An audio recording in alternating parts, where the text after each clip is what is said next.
I once heard a story about a businessman flying from New York to Seattle. Ironically, the trip was for pleasure. The man was known for many things, but mostly for being observant and for being a workaholic. He was halfway through composing a PowerPoint presentation when he noticed a young girl sitting alone and coloring a book in the next row over. The man glanced up and down the aisle. No parents. Just a content little girl, about 9 years old, filling in the lines of a coloring book. She bobbed her head back and forth to the song in her head, and from the slight grin she wore, it looked to be one of her favorites. After about 10 minutes of casual observation, the man concluded that the girl was alone. While this struck him as somewhat odd, he returned his attention to his work, knowing that he had a job to do and only so much vacation time in which to do it. A few minutes later, the man's fingers started to wobble atop his keyboard as the plane began to shake. The first bump went easily unnoticed. The second, however, was unmistakable, as dark clouds surrounded the plane. The man looked over to the young girl. She remained content with her coloring, the same song apparently still in her head. "Just a little turbulence," the man said. The girl looked over, smiled intact, and nodded. "It'll be over soon," the man assured. It wouldn't be. The man began taking slow, deep breaths as the shaking increased. "What are you doing?" the girl asked. "Breathing exercise." "Why?" It helps calm me down." "Does it work?" The man nodded with his eyes closed. "Helps to regulate the autonomic nervous system, lowers the heart rate, decreases blood pressure, helps you to relax." The man took another breath. "You should give it a try." No thanks." The girl happily returned to her book and the song in her head. A voice then sounded over the PA system. "Ladies and gentlemen, this is your captain speaking. I've turned the fasten seatbelt lights on and asked the flight attendants to be seated. We're entering an area of turbulence and I would like everyone to be seated for safety. Thank you."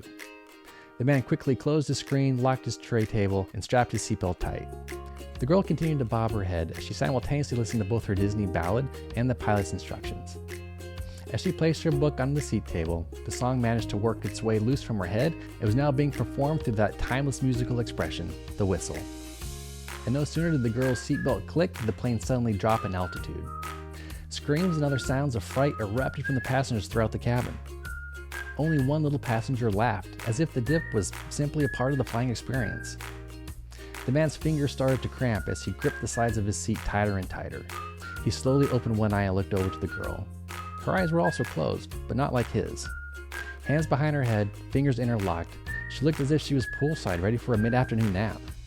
And while thoughts of the man's life, his cat, and poor work boundaries started to form into flashes before him, he thought most of the whistling and how that was going to be the last thing he ever heard. But just as quickly as the turbulence roared, it quieted. The plane passed to the other side of the storm and was now once again flying smoothly among the clouds. The man's shoulders and grip loosened. He sighed. And while whistling would not be the last thing he ever heard, it would be present from time to time throughout the remainder of the flight. When the plane landed and the passengers began to disembark, the man introduced himself to the girl and asked, "Why didn't you act the same as the rest of the passengers? How were you able to stay so calm, so at rest?" The girl smiled and said, "Because the pilot's my dad, and he's taking me home." In the book The Adventures of Tom Sawyer, the titular character not only convinces the neighborhood boys to do his chores for him, whitewashing a 30-yard fence, but to pay for the privilege of doing so. I think there's something similar going on in society today. We're being led to believe that busier is better, that painting the proverbial fence is preferable to a day of rest. And as a result, work has become somewhat all-consuming. For example, we go from the work week to working the weekend, and we're rewarded for it by being called weekend warriors. We work ourselves up to working out because we know that when it comes to physical fitness, we're always a work in progress. We're content with working vacations, we sugarcoat extra work by calling it a work party, and when a plan comes together, it works like a dream. Or if we're Irish, like a charm. And when we're not at work, ironically the one place in the house called a restroom is where we go to take care of business. There truly seems to be no rest for the weary. But then again, this is nothing new. Back when God gave Moses the 10 rules for life, rest was fourth on the list. Yep, right up there with don't murder, don't commit adultery, and worship God alone. The Israelites were told to rest, to remember the Sabbath. Exodus 20:8-11 reads, "Remember the Sabbath day to keep it holy. 6 days you shall labor and do all your work, but the seventh day is a Sabbath to the Lord your God. On it you shall not do any work, you or your son, or your daughter, your male servant or your female servant, or your livestock, or the sojourner who is within your gates. For in 6 days the Lord made heaven and earth, the sea, and all that is in them, and rested on the seventh day. Therefore the Lord blessed the Sabbath day and made it holy. And to put an even finer point on the importance of keeping the Sabbath, Exodus 31:14-15 reads, "You shall keep the Sabbath because it is holy for you. Everyone who profanes it shall be put to death. Whoever does any work on it, that soul shall be cut off from among his people. 6 days shall work be done, but the seventh day is a Sabbath of solemn rest, holy to the Lord. Whoever does any work on the Sabbath day shall be put to death." And thus the cliche, "don't work yourself to death," was born. Probably. It's interesting that of all the commandments, Jesus and the Pharisees seem to clash most about the Sabbath and how to keep it. Though I suppose with good reason. By the time Jesus came onto the scene, there were 39 categories of Sabbath work prohibited by law, an estimated 1,521 specific actions. So it's no wonder Jesus disrupted the apple cart, also prohibited by law, when he healed a man at the pool of Bethesda. If you couldn't raise your hand to write, you certainly couldn't raise a man to walk. Somehow, the Pharisees had found a way to make rest exhausting. But why? I suppose the simple explanation is that they believed they were doing the will of God by enforcing and reinforcing Levitical law. If law is good, then more law is better. Or perhaps it was something else, something a bit darker. To say that the Pharisees didn't represent God well is an understatement. They played a pivotal role in murdering his son after all. But even before wading into the pools of conspiracy and murder, they happily used their seats of authority to wield ungodly dictatorial rule over those they were entrusted to lead, to subjugate unto themselves rather than to lead towards Jesus. And the indictment against them is clearly presented in Matthew 23. One excerpt reads, "But woe to you, scribes and Pharisees, hypocrites, for you shut the kingdom of heaven in people's faces. For you neither enter yourselves nor allow those who would enter to go in. Woe to you, scribes and Pharisees, hypocrites, for you travel across sea and land to make a single proselyte.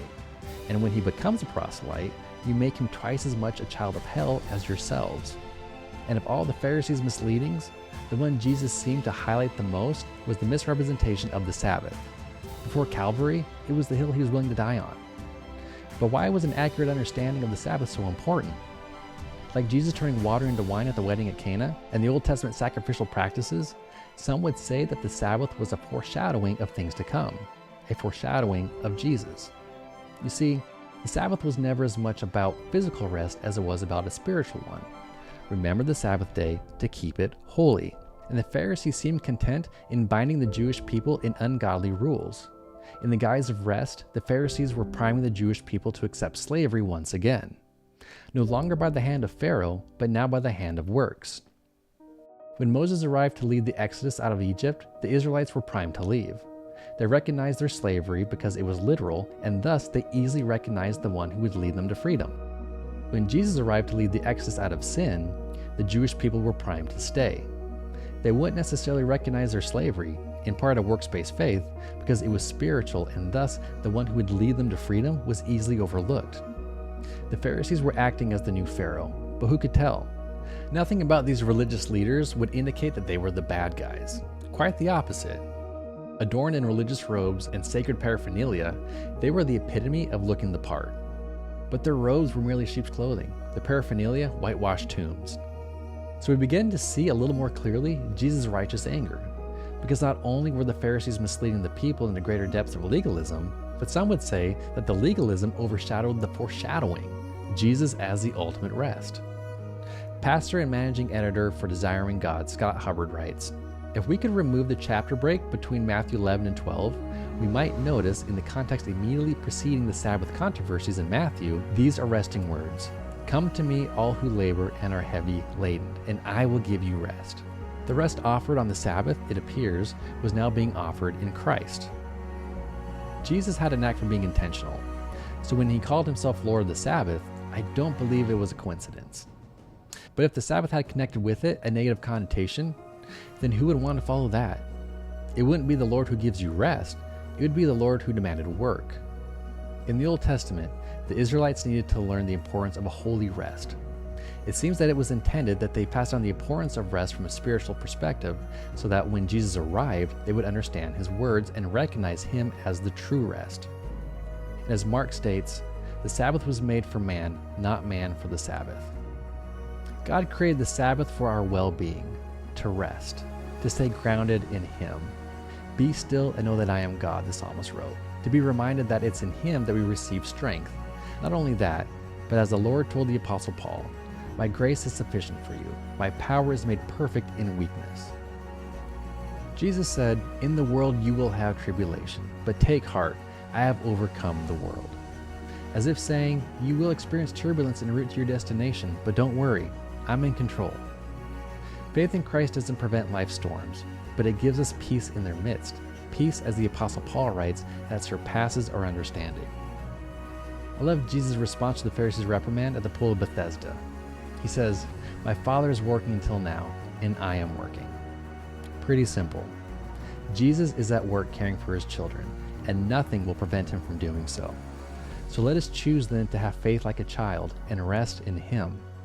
Because whatever trials, turbulence, or tribulations we experience, not only is He getting us through, but He's also taking us home.